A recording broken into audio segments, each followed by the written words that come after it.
What is going on, you guys? It's your boy Average Bob, and in today's video, we're going to break down the upcoming Giants versus Eagles matchup. Not that there's really too much to even break down with this matchup, as the season's over for the Giants, sitting at 5-11. Now, the Giants do have a decision to make because, it'll come down to if the Giants lose, we'll guarantee ourselves a top 5 pick. But if we win, we can knock the Eagles out of winning the division. So it's kind of quite the conundrum most Giants fans are in right now. But obviously, at the end of the day, like anytime we could beat the Eagles, I would love to do it. I'm sure there's going to be tons of asshole Eagles fans at MetLife Stadium this weekend. And I don't know like what the Eagles' plans are. Are they even playing their starters? I probably would if I was the Eagles at this juncture because they're coming off a terrible loss to the Cardinals last weekend, and the Cardinals are just an absolute bottom of the barrel football team this season. And the Eagles really, guys, as Giants fans have seen throughout the years, now is the time you really need to get momentum and drive that momentum forward, regardless of how you really finish the season standings-wise, but getting that positive momentum to string along some wins in the playoffs. And right now, the Eagles really don't have any of that, especially considering they could have lost to the Giants if they didn't get bailed out by the refs 2 weeks ago. Then you lose to the Cardinals last week. And then if you lose to the Giants, in this upcoming matchup, how could you sell through having any sort of positive momentum? And it's going to be interesting to be an Eagles fan because, right, you guys were 10-1 with your only loss coming to the Jets. And then next thing you know, you guys are like 10-4, 10-5, or 11-4, something like that. And, even Devontae Smith was on, they interview him after one game and he's like, we're not happy. This isn't where this team needs to be. And even when they had lost a couple games in a row, then they're changing D coordinators. It's like the Giants have sucked ass all season, and they haven't even made the coaching adjustments or changes that they probably should have. So, excuse me, I think that's what good teams need to recognize that, your shit does stink like everyone else's, right? So, I would think at this point, without giving too much of away for the Eagles for their playbook, that they want to keep a lot of plays, in their back pocket for the playoffs and not waste them against a lowly Giants team. But having said that, you could still run your guys. I saw DeAndre Swift made a Pro Bowl this year, and I know a lot of Eagles fans were very upset about his usage and not being used as he probably should have, because there were a lot of primetime games with the Eagles, so I'd be watching them, and it was interesting to see what you watch versus what the Eagles fans are saying. And it did hold up, I think, a lot with their rushing attack, because when Swift is in the game, it's a whole different offense, and then they'll pull him and put in like Gainwell or someone else. So with that being said, I probably wouldn't risk my starting running back, but you could obviously beat the Giants with Kenneth Gainwell and Boston Scott. I mean, Boston Scott, I think last game 2 weeks ago on Christmas Day or whatever, when the Eagles played the Giants, was the first game that Boston Scott probably didn't score a touchdown against the Giants in his career, because he's probably played him 8 times and has like 10 touchdowns. So that's funny to say. On the bright side of things, Dexter Lawrence, another Pro Bowl year. He is graded as one of the top Pro Football Focus defensive players this season, which is great to see. And I think the Giants did a good job of finally complimenting his interior defensive tackle prowess with good inside linebacker play, something that the Giants have been lacking for such a long time. Can't believe it took me like 5 minutes to get that out of my mouth.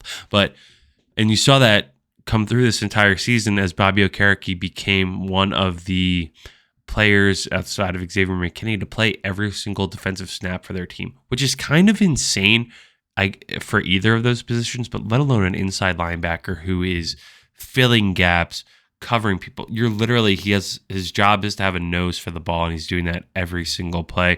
So kudos to Bobby Okereke and also kudos to Joe Shane for getting this one right and finally having some good free agent acquisitions that have not all of them panned out this year. I mean, I think like Paris Campbell played like 4 plays on offense, and like I don't even know if he was ever suiting up at like halfway through the season. So I think from a free agency standpoint, they did nail the Bobby Okereke signing, as he is one of the best linebackers that we've seen play in quite some time. Talking about the upcoming NFL draft, the Giants lose this game, they'll solidify themselves with the top 5 pick. Right now, according to Tankathon, it has the Giants taking wide receiver Malik Neighbors out of LSU. I spoke about him a couple weeks ago, so I won't go back into detail again. But I will echo home my point of I don't think the Giants are in a position to take skilled position players this high with the inability to find offensive linemen outside of the first round, or really any round for that matter, to be successful in this team. And obviously, I think the offensive line coach, Bobby Johnson, will be fired. A lot of people were calling for him to be fired throughout this entire season pretty early on. And, it was a record-breaking season from a sacks perspective, no one will touch, speaking of the Eagles, no one will touch the Eagles season. I'm blanking off the top of my head, but I think it was in the 70s or 80s. They gave up like 100-something sacks in like a 12-game, 13-game season, which was whoever that quarterback was. Like, God bless them, because they've probably been dead for a while, like today. But yeah, my point is, for the offensive line, like even firing the offensive line coach, what would that have done? They wouldn't have had anything. What really screwed it up was when the Giants had Mark Colombo to be the offensive line coach a couple years ago, and he got in a fight with Joe Judge, I think. So like looking back on it, there's all this like weird collateral damage of like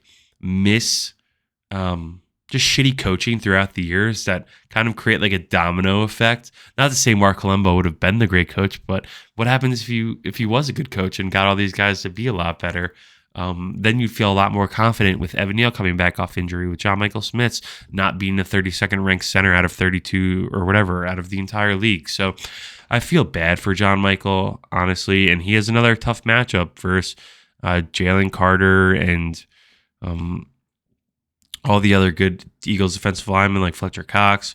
And why am I blanking on the last guy's name? Because I saw Baldinger called him out the other day for being out of shape, the other Georgia D tackle from 2 years ago. But, these guys, this is the NFL for John Michael Schmidt, and this is what happens. Unfortunately, you found out the hard way that you're going to get your ass kicked. So without going too far off the reservation here, my point is, I think the Giants have to figure out a coach that could be proven for the offensive line that has a track record of developing young talent. It can't be a family member or a family friend of the organization. This has to be someone coming from the outside. And because right now it's like, we are taking, you take a tackle in the first round 2 years ago from Alabama who's 6'6", 6'7", 350 pounds. Guy sucks ass in the NFL. You take a center from a Big Ten school that's used to pounding the rock. He's 24 years old, 6'2", 300 pounds. Sucks ass. Worst center in the league this year. It's like something needs to change. It'll change at a coaching thing, but it's also they need to reset and kind of recycle and just really help these young guys, because if they all start to suck and Andrew Thomas is the only guy, then it doesn't matter if Malik Neighbors is playing wide receiver for you, if Jaden Daniels is playing quarterback, if Drake May is playing quarterback. None of it at the end of the day will really truly matter if we can't throw the ball, whether it's Danny Dimes, Tommy DeVito, Tyrod Taylor, or whatever quarterback's there next. And that's why I wouldn't even want to throw a rookie into the mix without significantly improving this offensive line, because you're going to look like the Carolina Panthers, like just because you draft a guy with the top pick and you stick him out there, like he's got to get his ass kicked. And that's exactly what has happened to the Giants quarterbacks. And this year was at an absolute breaking point, as you saw 3 quarterbacks actually go down and be hurt and injured as a result of the incompetence of the front office to figure out exactly how they needed to fix the problem up front. I'm not even going to give a pick on this game. I'd probably look at some strange anytime touchdowns from guys who really normally don't find the end zone too much. Probably on the Eagles side, like backup wide receivers or something.